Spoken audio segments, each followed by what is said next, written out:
paz do Senhor, meu amado, bem-vindo de volta à nossa escola bíblica. Nós estamos estudando o livro de Gênesis. Então, pega a sua Bíblia, pega o seu caderno de estudos, ora ao Senhor, pede a Ele discernimento, entendimento, conhecimento, sabedoria, pede a Ele proteção, para que nós possamos desvendar dos seus mistérios. Nós estamos, então, na vida patriarcal, falamos bastante sobre Abraão e vamos agora mesclar um pouquinho entre Abrão e Isaque. Estamos ainda na segunda parte que vai até o capítulo 36. Aqui já começa a aparecer o segundo patriarca de nome Isaque. Isaque começa a aparecer a partir do capítulo 21 e vai até o capítulo 26.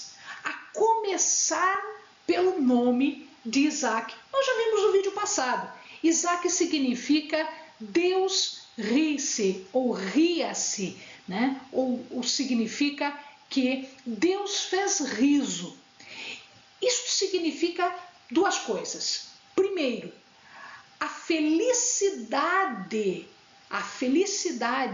a alegria de ter um filho com essa idade e fora de tudo que a ciência possa explicar, mas era também uma reprimenda, porque Sara agiu com dúvidas sobre aquilo que Deus poderia fazer na sua vida.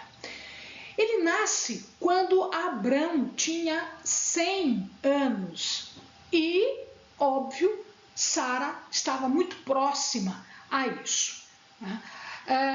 Ele foi desmamado naquela época, quando se desmamava uma criança, isto era razão de muita felicidade. Por que era razão de muita felicidade?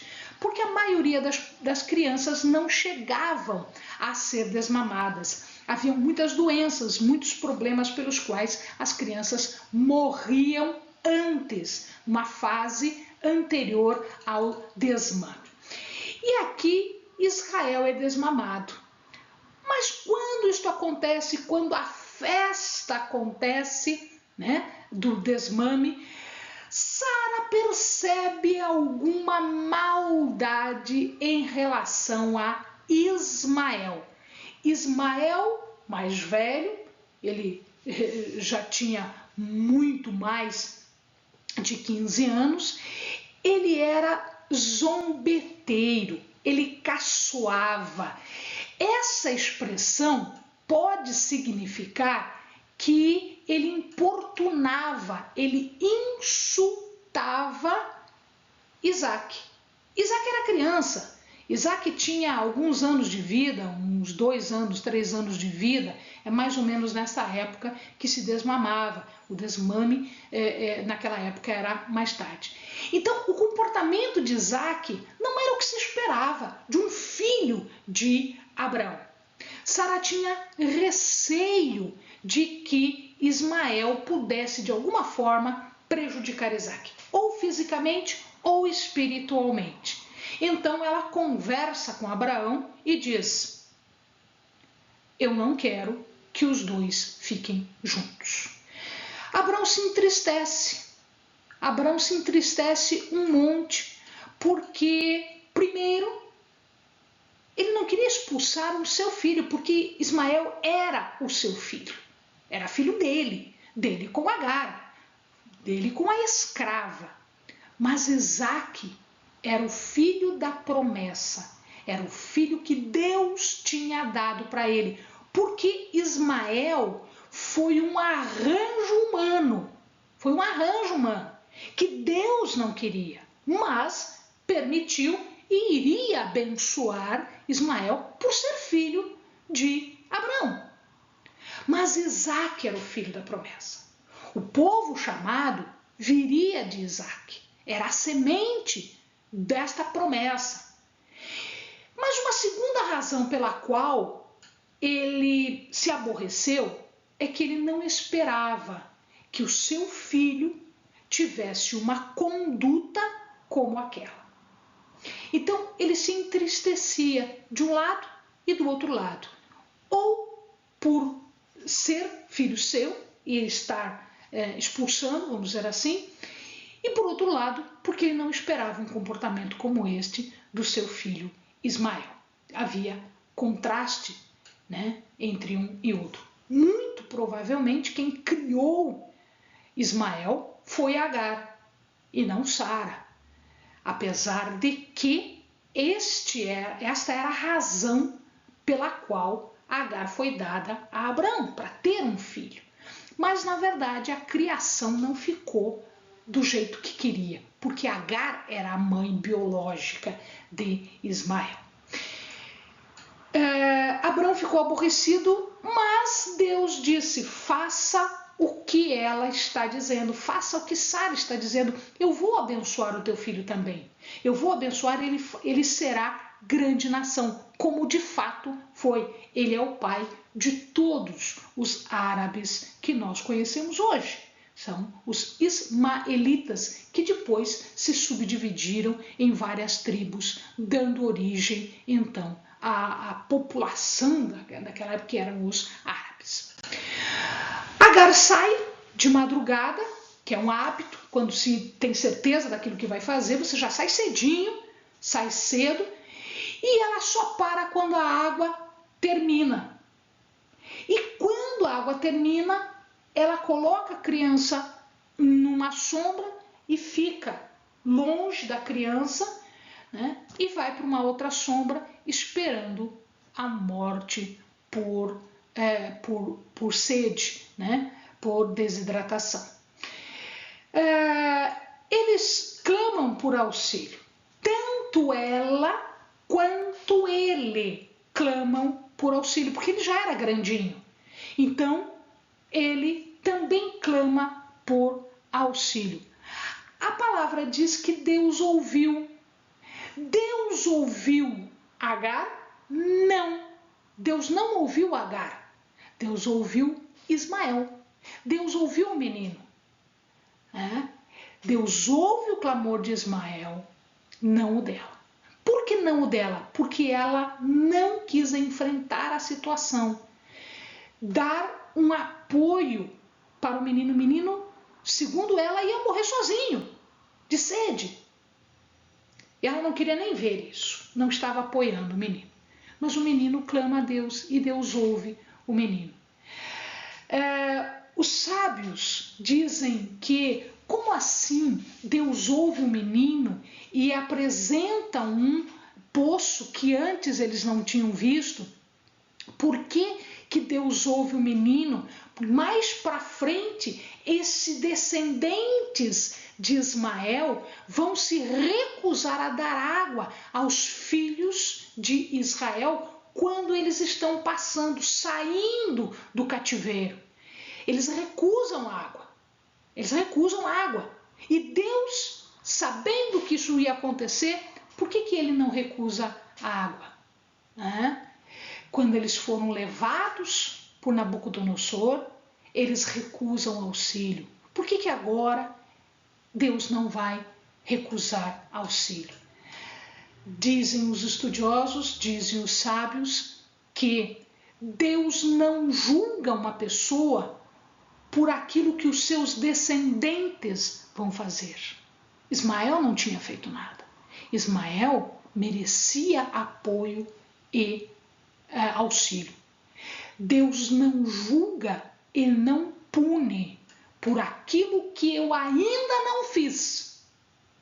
Deus não faz isso. Deus não faz. Então, naquele momento, Ismael é inocente. Naquele momento, Ismael merece piedade. Ele não ouve Agar, que só está preocupada consigo mesma. Ele ouve o menino, que é inocente, que, apesar da idade ser já de um adolescente, é ainda uma criança, um menino, né? Ismael, então, vai sobreviver, vai habitar naquela região, no deserto de Padã, e vai dar origem aos árabes. Num momento seguinte, Abimeleque que era um dos chefes do seu exército. Aqui vamos comentar o seguinte: Abimeleque, entende-se que o nome Abimeleque não é um nome pessoal, não é o nome da pessoa, mas é o nome da posição. Assim como, por exemplo, o governador, o rei do Egito, era denominado Faraó. Então aqui Abimeleque era uma posição de governador, de rei do local. Então este Abimeleque, que pode ou não ser o mesmo Abimeleque anterior do vídeo passado, tá? Ele vai até Abrão e quer fazer uma aliança com Abrão.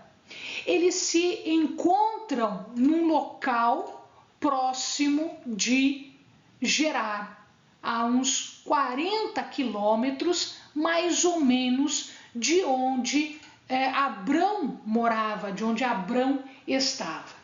Então o que acontece aqui é uma aliança entre eles. Tá? Essa aliança vai ser feita agora e ela vai durar até a época de Sansão, quando os filisteus decidem atacar e conquistar as terras dos israelitas. Tá? Então ela vai durar bem lá para frente. Sansão é o primeiro a combater os filisteus. Né? Abrão e Abimeleque fazem uma aliança, fazem um sacrifício, porque toda aliança era feita com sacrifício, porque mostrava o resultado de quem não cumprisse a aliança. Abrão então faz esta aliança com Abimeleque e ele aproveita a oportunidade e repreende Abimeleque em relação a um poço que eles tinham ali. Né? O poço de Beersheba, o conflito. E aí este poço de Beersheba acaba por dar nome a toda a região. Então a gente fala da localidade de Beersheba. Beersheba é o local de um poço que havia feito conflito entre os pastores de Abimeleque e os pastores de Abrão. El-Olam, aqui que ele menciona, é o Deus eterno. Veja que Deus vai se apresentando para o povo paulatinamente. Ele vai mostrando, através dos nomes pelos quais ele se apresenta, características dele. Então a gente já viu algumas características lá atrás com os nomes, Deus Todo-Poderoso. Agora a gente tem Deus Eterno, El-Olam, ou seja, o Deus Eterno. Deus então, depois desta aliança, um tempo depois, Deus experimenta, Deus põe à prova Abrão. Como ele põe à prova?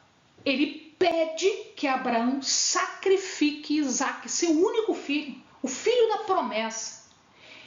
Abraão não pestaneja, ele não questiona em nenhum momento, porque ele sabe que se Isaque foi dado no momento milagroso da vida deles, onde eles já são velhos, Deus também é poderoso para devolver Isaque caso ocorra este sacrifício. Então, tanto Abrão quanto Isaque, ninguém fala de Isaque, mas Isaque já era grandinho, Isaque já andava por suas pernas, Isaque muito provavelmente já tinha ido em vários sacrifícios. Tanto isto é provável porque num momento ele pergunta: onde está o sacrifício do Senhor? Onde está? Eu estou vendo o fogo, estou vendo a faca, estou vendo tudo isso, mas eu não estou vendo o sacrifício. Tá? Então, Isaac sabia disso tudo.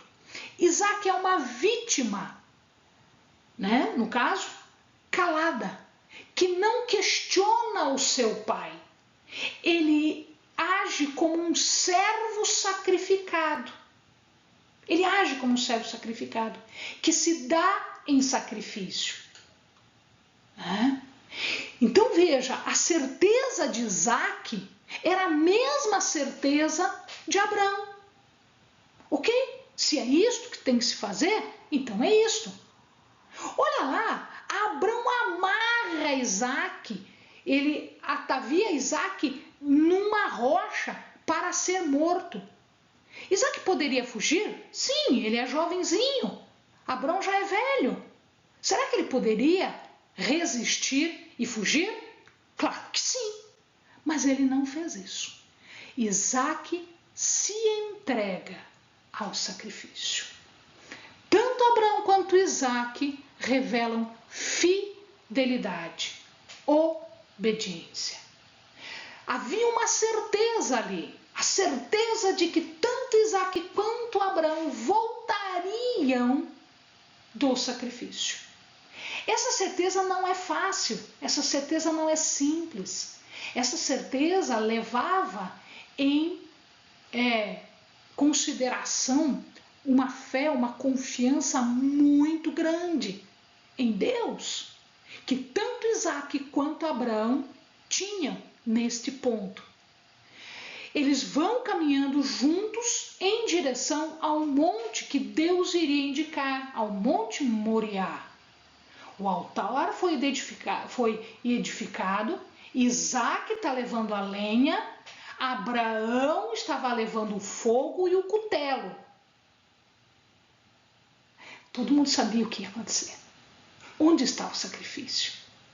E a resposta a esta pergunta, Abraão, com grande fé e fidelidade, diz: Deus proverá. E aqui Deus se apresenta com outro nome, com uma outra característica: Yavé Jiré. O que quer dizer Yavé Jiré? Deus proverá o sacrifício. Abraão tinha tanta certeza que ele levanta o braço para matar Isaac. E Isaac não foge. Ele só é impedido não pelas palavras de Isaac, não pela reação de Isaac. Ele só é impedido porque o anjo diz: pare. Pare, não mate, porque eu sei que você é fiel. Pare, não mate o menino. E aí eles veem o cordeiro do sacrifício. O cordeiro do sacrifício que vai voluntariamente ao sacrifício. Você entende que aqui a gente tem uma ideia? Jesus foi voluntariamente ao sacrifício. Jesus não fugiu da cruz. Jesus foi obediente até o fim, como Isaac foi obediente até o fim, como Abraão foi obediente até o fim. A diferença entre os dois é que Jesus foi morto, por mim e por você, como sacrifício puro, imaculado pelos nossos pecados. Essa é a única diferença, porque ele era o Filho de Deus, puro e imaculado, e que foi voluntariamente, se ofereceu para isso e acabou sendo sacrificado por isso. Porque Abraão não negou seu filho, a provisão de Deus foi completa. A vítima foi substituída, o Senhor confirma a aliança. Em Levítico, depois, nós já estudamos, o ritual vai explicar o real significado. Deus providenciou um cordeiro para ser oferecido em holocausto, como Deus providenciou o seu próprio filho como cordeiro para ser oferecido em holocausto pelo meu pecado e pelo teu pecado. Abraão habita em Berseba. Ele volta para Berseba e habita na região que agora se chama Berseba. E ele recebe uma notícia, a notícia de que o seu irmão, Naor, irmão de Abrão, também teve filhos. Um dos filhos dele era Betuel. Betuel teve uma filha chamada Rebeca. E esta Rebeca, mais para frente, nós vamos ver que se torna esposa de Isaac. Sara morre em Kiriat Arba, que é Hebron, que é perto de Berseba. E ela morre com 120 anos. Ao morrer Sara, o que Abrão faz? Ele conversa com Manré, que é o seu amigo, e ele compra um terreno próximo de Hebron. Ele era um estrangeiro na terra, ele não tinha direito de comprar, mas ele era um ger, ele era um estrangeiro. Mas Manré, que era muito amigo dele, vende para ele uma terra que ficou conhecida como a Gruta de Macpela. Todos os que morreram, os patriarcas que morreram na fé, são enterrados em Macpela. São enterrados numa porção de terra que foi comprada de Manré. Ele pagou 400 ciclos. Se nós olharmos, foi caro. Se nós olharmos no livro de Jeremias, Jeremias pagou 17 por um campo. Davi também comprou um local, né, uma eira, por 50. Tá? E depois, mais tarde, ele comprou um terreno por 600 ciclos, que foi o local onde se construiu o templo. Então veja lá, amados, ele pagou pela região e ali foram enterradas Abrão, Sara, patriarca, Isaac e Rebeca, patriarcas, Jacó e Léa, ou Lia, algumas Bíblias dizem Lia, outras Bíblias dizem Léa. Então, os três primeiros patriarcas, os três principais patriarcas estão enterrados lá, porque logo depois de Jacó ou Israel são as 12 tribos. Cada um teve o seu local de sepultamento diferente.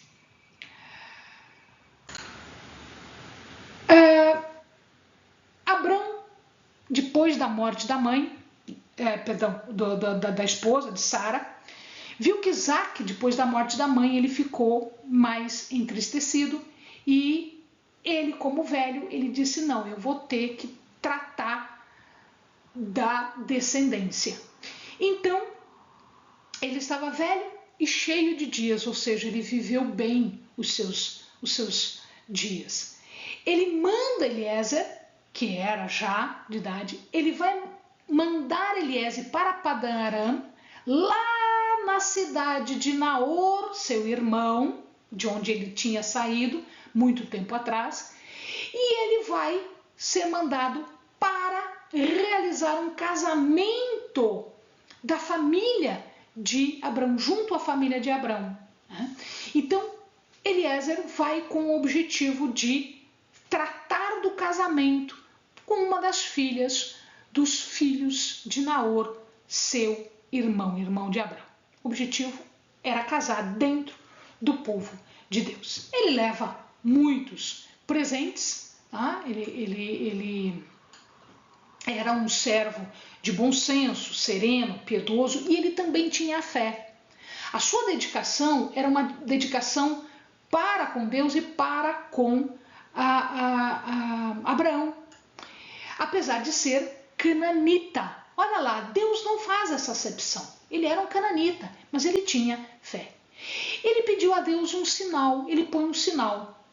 Aquele que oferecesse água para ele, que ele parou no poço, na entrada da cidade, aquele que oferecesse água, esta seria a escolhida de Deus.